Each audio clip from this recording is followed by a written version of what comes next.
Okay, today we're going to show you how to take the counterweight bearing and retainer off of a Vario orbital machine. The first thing we'll do is take these 4 screws that hold the pan assembly and the pad driver and get this out of the way.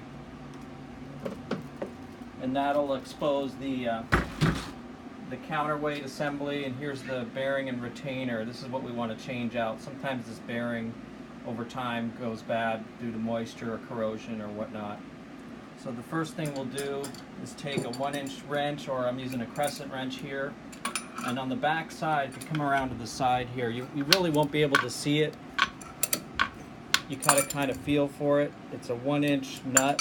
It's a jam nut that holds the counterweight assembly on. So I've got that locked. I hold it with one hand, and I can take a little hammer like this, and this is the edge of the counterweight.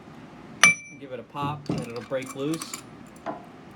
Now this is loose from the shaft of the motor, and if you come around this to the top side of the motor, you'll see a little plug here where you can hold the shaft of the motor. You can either do this, hold it here, or if you come back around here, you could put a vice grip behind here and hold the threads of the motor still. So this is just so that you can twist off this whole assembly.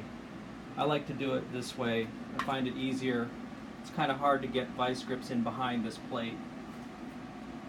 So there you go. That's the shaft of the motor. There's the threads. There's your jam nut that you couldn't see before. And that was what we had this crescent wrench on to hold it, and this twists off from that. So this is, now that we have this off, we're going to take the counterweight bearing off. And really, if you look over here on the bench, just put it on your bench and just take a Allen socket, and you can break this loose.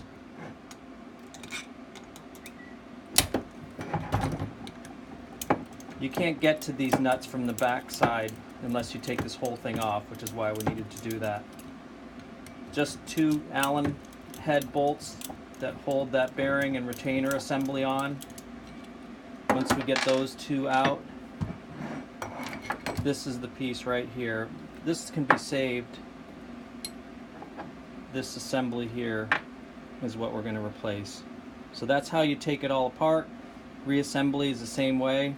Put this center yoke in, put it back on here with your bolts, and then tighten it back on there, and hold your jam nut and give it a knock with your hammer to secure it back in place, and you're all done.